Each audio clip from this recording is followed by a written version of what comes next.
अस्सलाम वालेकुम। बजट एक जायजा के लेटेस्ट एपिसोड में खुश आमदीद। मैं हूं इमरान सुल्तान। नाज़रीन, आज हम बात करेंगे पाकिस्तान के सबसे बड़े रोजगार फराहम करने वाली सेक्टर विच इज़ अराउंड 50% के करीब जो है हमारी देही और शहरी आबादी जो है वो बिल वास्ता या बिला वास्ता एग्रीकल्चर सेक्टर से रिलेट करती है, मुंसलिक है। जीडीपी में पाकिस्तान की मजमूई कौमी पैदावार में 20 से 21-22% जो है वो कंट्रीब्यूशन होता है पाकिस्तान की एग्रीकल्चर सेक्टर का। अब एग्रीकल्चर सेक्टर को अगर हम थोरोली अगर डिस्कस करें तो उसमें आपकी फसलें भी आ जाती हैं, फिर उसमें लाइव स्टॉक भी आ जाता है, उसमें फिशरीज भी आ जाती है और उसमें फॉरेस्ट्री भी आ जाती है, जंगलात भी आ जाते हैं। ज़रा प्रिसाइज होते हैं फसल के हवाले से, फसलों के हवाले से, ज़राअत के हवाले से। और हम जायजा लेंगे पाकिस्तान की इकोनॉमी का, पाकिस्तान की जो जीडीपी ग्रोथ जो इस साल जो पिछले माली साल में हमने देखा कि वो 0.5% गिरी थी, अब 3.9% बढ़ी है। एक परफेक्ट वी शेप जो है बाउंस किया है। और ये कैसे बाउंस किया है, इसमें यकीनन बहुत बड़ा कंट्रीब्यूशन जो है वो हमारी एग्रीकल्चर का भी होगा, जो रिफ्लेक्ट करेगा। अब सूरत हाल आगे कैसे बनेगी, क्योंकि आजकल मसले मसाइल भी बहुत ज़्यादा चल रहे हैं। पानी के कोर्स के हवाले से, पानी की तकसीम के हवाले से बहुत ज़्यादा मसाइल सामने आ रहे हैं। सिंध और पंजाब का एक दूसरे पे ब्लेम गेम भी जारी है।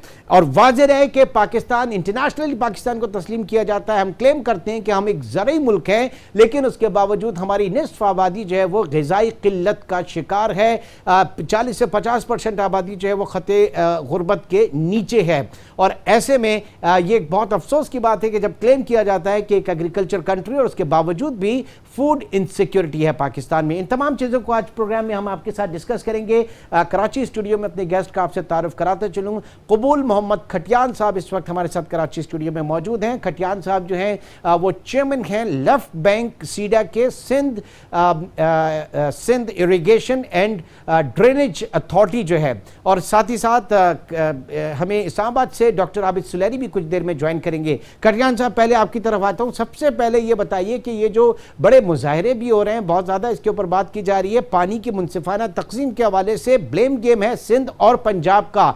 आप कहते हैं कि पंजाब पानी पूरा नहीं दे रहा, पंजाब कह रहा है कि पानी हम पूरा दे रहे हैं, आप लोगों से मैनेज नहीं हो रहा। क्या मसला क्या है ये?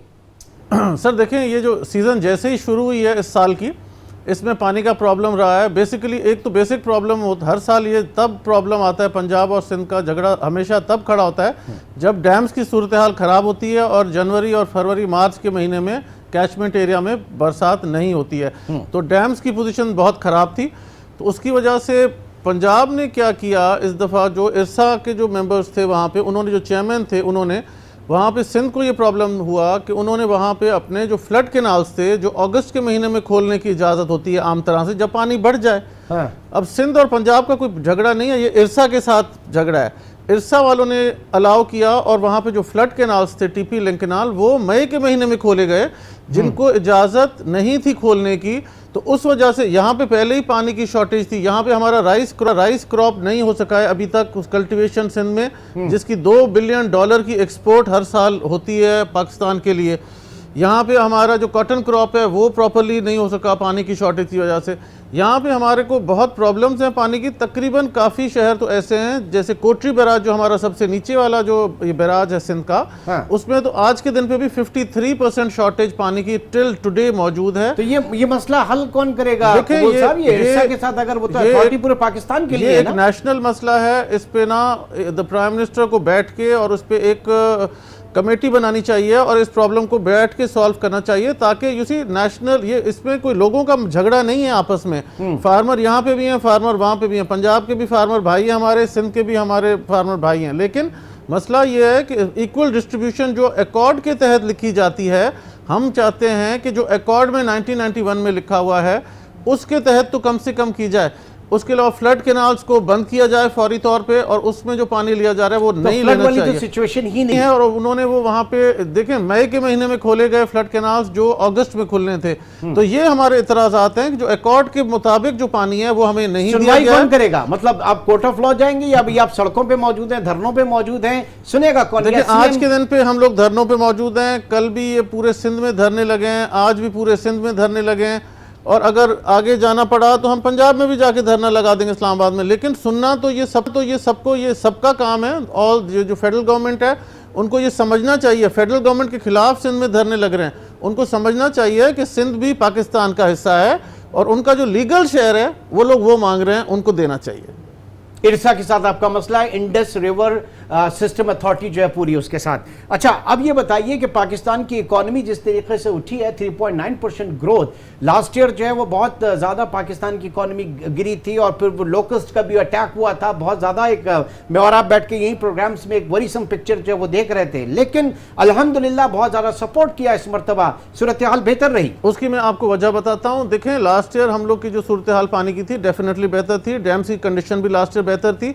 फिर सिंध में मैनेजमेंट भी हम लोगों ने काफ़ी इंप्रूव की है। यहाँ पे बहुत बड़े बड़े सिस्टम्स बने हैं जो पहले नहीं थे, अब ऑपरेशनल हो गए हैं, आखिरी टेल एंड्स तक पानी पहुंच रहा है।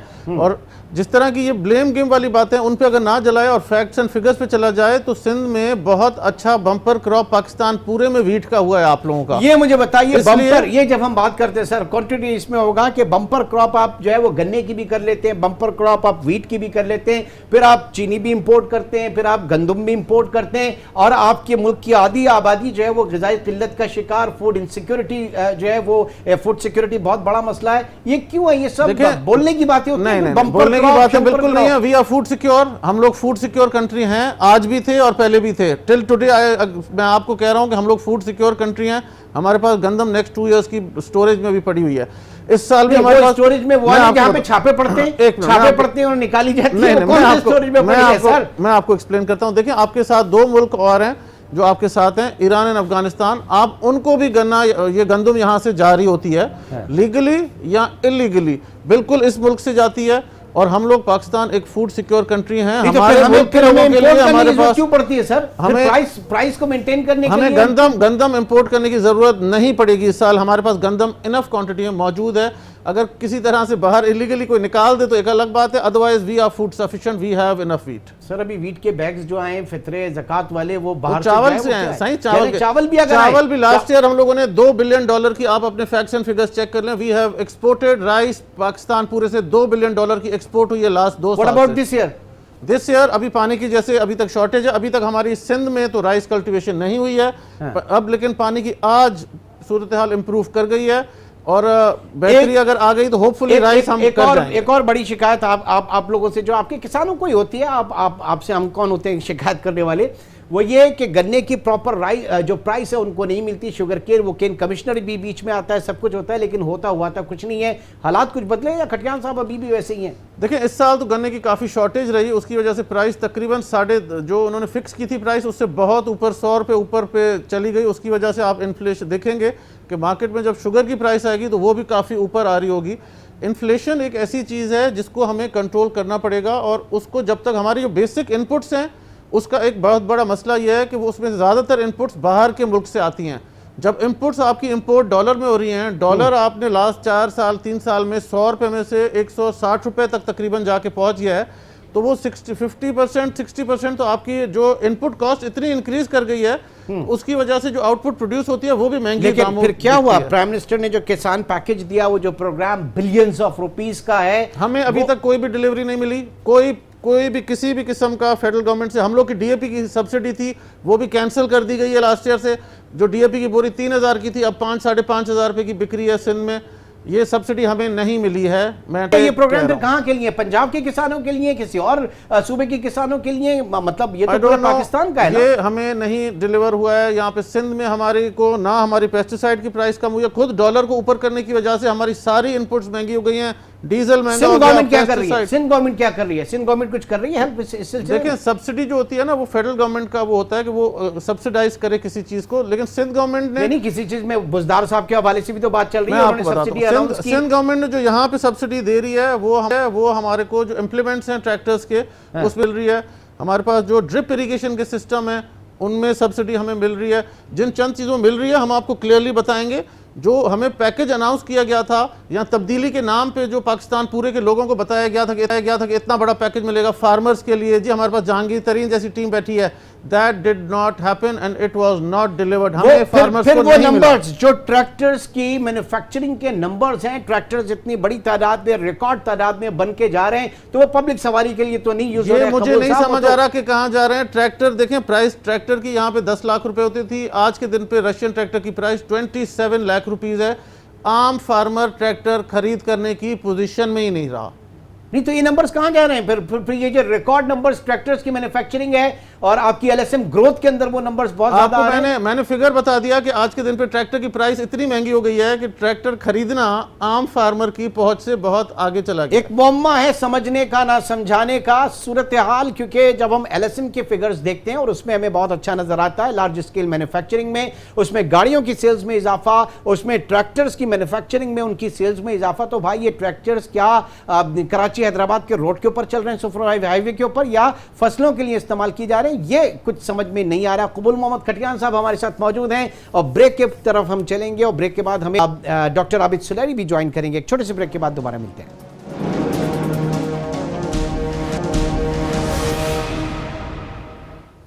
Welcome back. बात कर रहे हैं पाकिस्तान के एग्रीकल्चर सेक्टर को दरपेश मसाइल के हवाले से और कबूल मोहम्मद खटियान इस वक्त हमारे साथ मौजूद हैं।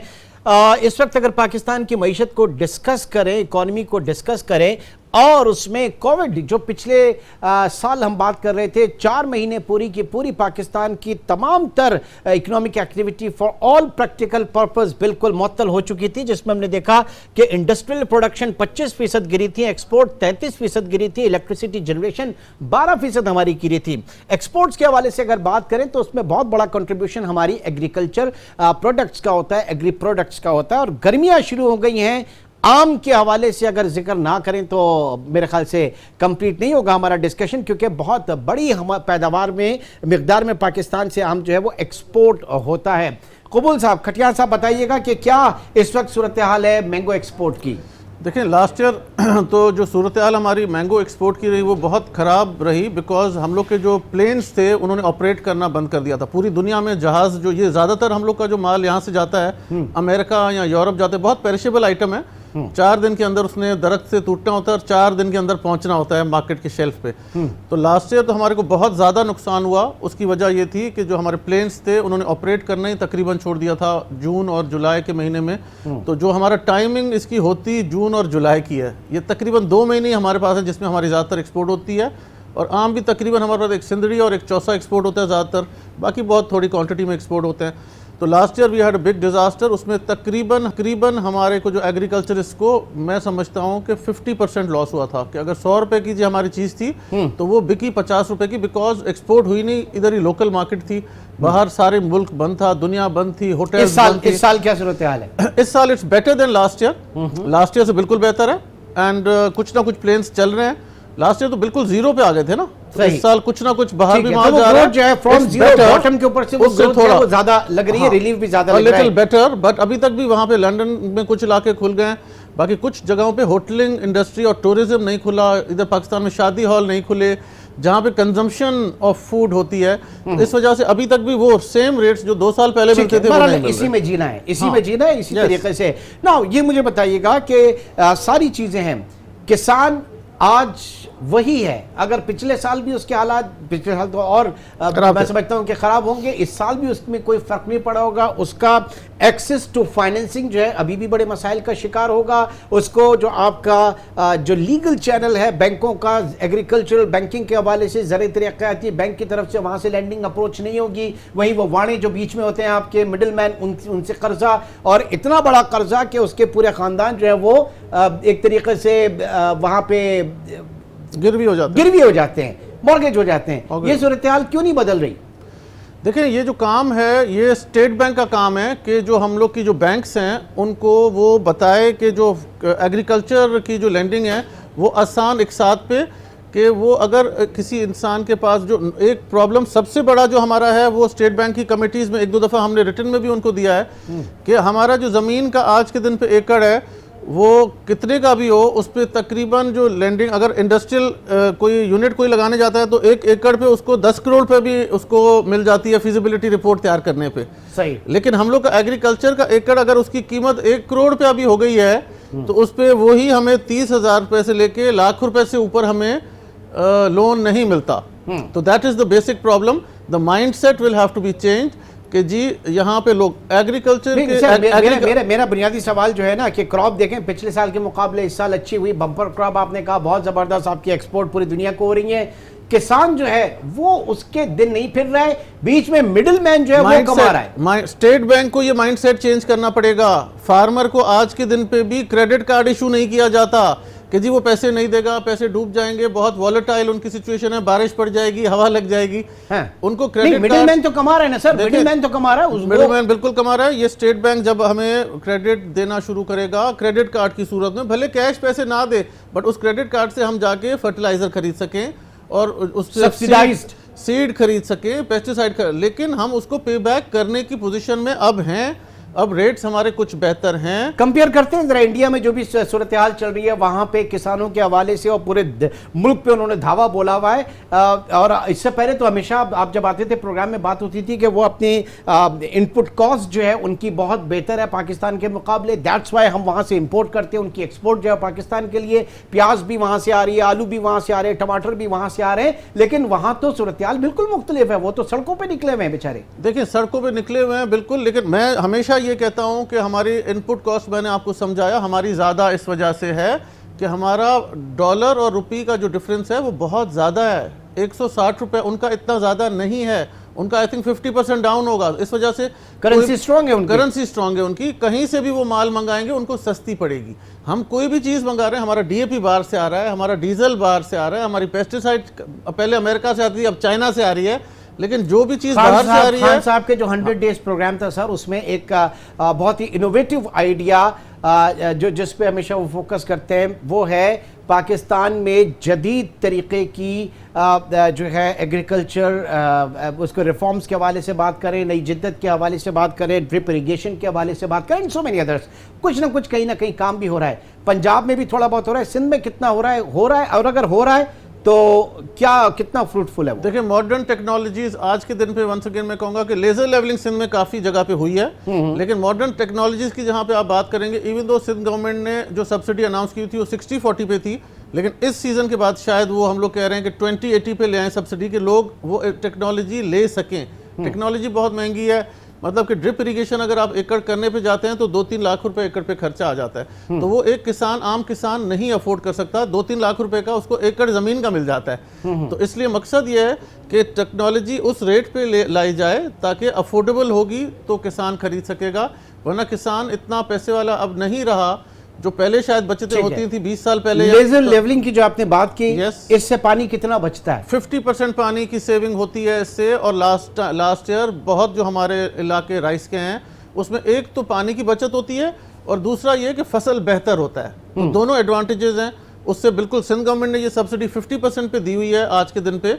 जो लेजर लेवलर्स हैं वो अगर 7 लाख रुपए का है तो 3.5 लाख रुपए में आपको जो भी अवेल करना चाहे उसको, वो उनका एक सर्टन लिमिट है, यूँ नहीं है कि बहुत अनलिमिटेड है, पर जितने भी हर डिस्ट्रिक्ट में जो उनकी लिमिट है वो दे रहे हैं। लास्ट ईयर भी दिए हैं, उससे पहले लास्ट 3 ईयर्स से ये दिए जा रहे हैं, उससे बहुत फायदा हुआ है। लेजर लेवलिंग से बिल्कुल पानी की बचत हुई है हमारे पास सिंध में। लोअर सिंध जो है हमारा, बहुत सबसे ज्यादा पानी की शॉर्टेज वहाँ पे है। पंजाब में जैसे ही पानी की शॉर्टेज डैम में होती है तो पहले इफेक्ट हमारे जो लोअर सिंध के आखिरी डिस्ट्रिक्ट हैं, ठट्टा एंड बदीन, टेल एंड पे जो है, टेल एंड डिस्ट्रिक्ट बदीन हमारा सबसे ज्यादा इफेक्ट होता है। बिल्कुल टेल एंड का डिस्ट्रिक्ट है, बहुत पुअर फार्मर्स हैं, क्योंकि वहाँ पे यहाँ तो पानी, बरसात समुद्र करीब होने की वजह से बारिश जब पड़ती है तो बहुत ज्यादा बारिश पड़ती है, और अगर तो फ्लड आ जाता है तो उसमें भी नुकसान है, और अगर शॉर्टेज पानी हो जाती है तो भी हमारा फसल नहीं होता। दुनिया का सबसे बड़ा जो इरिगेशन, बेहतरीन इरिगेशन सिस्टम है वो पाकिस्तान का बिल्कुल है, ठीक है, लेकिन ये कब तक बेहतरीन था? बड़ा नेटवर्क तो कह सकते हैं, लेकिन लायबिलिटी बन गया। आई स्टिल फील कि इनको जो हमारा इतना बड़ा सिस्टम है, बेहतरीन सिस्टम है आज के दिन पे भी है, लेकिन उसको थोड़ा सा ऑर्गेनाइज करना पड़ेगा। मैनेजमेंट के इश्यूज हैं,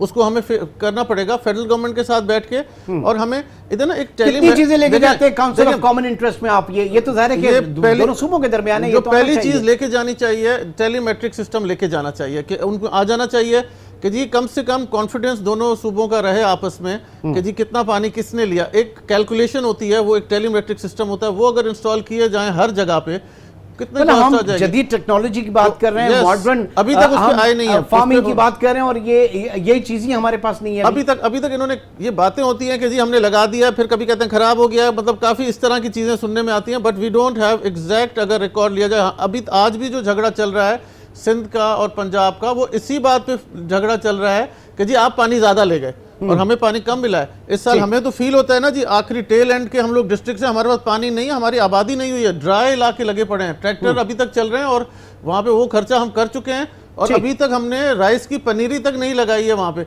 इसलिए मकसद ये है कि हमें फील इसलिए हो रहा है कि वहां पे शायद आबादी हो गई है। ओके, रिसर्च पे नहीं नहीं हुई है, है। रिसर्च तहकीकी इदारों का फुकदान, रिसर्च सेंटर्स नहीं है। अभी तक वही बात होती है कि 2 महीने अगर लेट हो गई चावल की फसल तो फिर पानी का इंतजार, फिर उसके वो खत्म होगी, उसकी हार्वेस्टिंग होगी, तो फिर दोबारा दूसरी फसल आनी है, वो लेट हो जाएगी। रबी और खरीफ, ये सारी चीजें मसाइल, ये तो पूरा साइकिल है ना। देखिए, रिसर्च की जहां तक आपने बात की, रिसर्च पूरे पाकिस्तान में इतनी बुरी तरह हमारी इफेक्टेड है कि उसके फंड्स तो हर साल दिए जाते हैं, उसमें सैलरी भी लोग हर साल लेते हैं, लेकिन ये पूरे पाकिस्तान में research centres have been a disaster. Well, you had been chairman Sindh Chamber of Agriculture. क्या किया था आपने, कितने बनाए वहां पे फिर रिसर्च सेंटर्स देखें, गवर्नमेंट बहुत बड़े पैसे चाहिए होते हैं, वहां पे उनके सेंटर्स बने हुए हैं हर जगह पे, सिंध में भी बने हुए हैं, पंजाब में भी बने हुए हैं, केपीके में भी बने हुए हैं, बलूचिस्तान में भी एक आध शायद है, लेकिन हर जगह सेंटर्स भी हैं, तनख्वाहें भी मिल रही हैं, लेकिन रिसर्च नहीं अवेलेबल वहां पे। रिसर्च किसी चीज की नहीं गई है। Ghost researchers, ghost reports. Yes, मुझे तो यूं ही लग रहा है कि देखें, उसकी कोई, हम लोग आज तक कॉटन का अपना सीड नहीं बना सके, जो हम लोग सोचते हैं कि जी हम ऑस्ट्रेलिया से मंगा लें, जी अमेरिका से इस कंपनी से इंपोर्ट कर लिया जाए। We have not been able to produce our own cotton seed. बाकी वीट के सीड पे काफ़ी काम हुआ है, वीट का सीड हम लोग इंप्रूव भी कर गए हैं, सिंध में भी कर गए हैं, पंजाब में भी काफ़ी इंप्रूवमेंट आई है, बट कॉटन सीड आज तक हम लोग अपना प्रॉपर नहीं बना सके। जो हम लोग का बेस है एग्रीकल्चर का, टेक्सटाइल, आपके मुल्क की जो सबसे बड़ी एक्सपोर्ट के जो सबसे ज़्यादा पैसे आते हैं वो टेक्सटाइल से आते हैं। आपकी जो एलएसएम इंडस्ट्री है उसकी बड़ी खपत जो है, चाहे वो फर्टिलाइजर के हवाले से हो, पेस्टिसाइड्स के हवाले से हो, ट्रैक्टर्स के हवाले से हो, या आलात के हवाले से हो, उसकी खपत आपके एग्रीकल्चर सेक्टर के अंदर है। यस, लेकिन रिसर्च पे अभी तक हमारा बहुत वीक रहे हैं हम लोग। मतलब कि देखें, रिसर्च अगर आप कंटिन्यूसली करेंगे तो आप इम्प्रूवमेंट आएगी आपकी। जब तक 2 चीज़ों पे हम लोग को वंस अगेन जाना पड़ेगा, उसके बगैर कुछ भी नहीं होगा। एक, हम लोगों को एजुकेट करना पड़ेगा फार्मर्स को, और फार्मर ट्रेनिंग प्रोग्राम्स लाने पड़ेंगे अगर हम चाहते हैं कि हमारी बजट इंप्रूव हो, अगर आप चाहते हैं कि आपकी यील्ड इंप्रूव हो। मॉनेटरी बेनिफिट्स तो दें सर, वो जाके देखें किसान किस हालत में काम करते हैं। 2 दिन आपने मेरे ख्याल से अभी धरना दिया, आपको पता चल गया 43 डिग्री में बैठ के रोड पे धरना देना क्या होता है। किसान तो आपका वहां पे पूरे दिन काम करता रहता है। देखिए, किसान जो काम करता है वो सुबह के टाइम पे काम करता है और शाम के टाइम पे काम करता है। अगर आप लोग इंडस्ट्रियल में आप लोग वहाँ पे जाएंगे तो आप वॉच करेंगे, वो सुबह आ जाएगा, 6 बजे काम शुरू करेगा, 10-11 बजे घर चला जाएगा, फिर 1-2 बजे के बाद जब 11-12 बजे भी बहुत गर्मी होती है सर, बदी जैसे। हाँ, हीट जब कम होगी तो फिर वापस आएगा। लेकिन मकसद ये है कि आपकी ग्रोथ आनी चाहिए, आपके एग्रीकल्चर की जो आपकी यील्ड्स हैं वो इंक्रीज होनी चाहिए।